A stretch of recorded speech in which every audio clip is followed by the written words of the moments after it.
এই প্রথমবার মুরগির ঝুরা মাংসটা রান্না করেছিলাম। এটা মাশাআল্লাহ খেতে অনেক টেস্টি ছিল। একটার মতো মুরগি নিয়ে প্রথমে লেবুর রস দিয়ে একটু মাখিয়ে রেখেছিলাম। এখন একটা প্যানে নিয়ে 1 চা চামচ করে আদা রসুন বাটা দিয়ে দিলাম। 3 কাপের মতো পানি দিয়ে ভালো করে সিদ্ধ করে নিচ্ছি।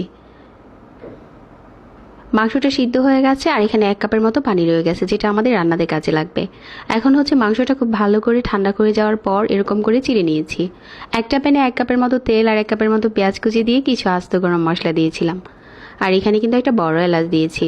2 টেবিল চামচ আদা বাটা দিয়ে দিলাম আর 1.5 টেবিল চামচ রসুন বাটা। গুঁড়া মশলার মাঝে আমি নিয়েছি হলুদ গুঁড়া 2 চা চামচ, মরিচের গুঁড়া, ধনিয়ার গুঁড়া দিয়েছি 1.5 চা চামচ, ভাজা জিরার গুঁড়া 1 চা চামচ আর গরম মশলার গুঁড়া দিয়েছি 1 চা চামচ। মুরগির মাংসটা সিদ্ধ হয়ে যাওয়ার পর যে পানিটা রয়েছিল ওই পানিটা দিয়ে মশলাটা কষিয়ে নিচ্ছি।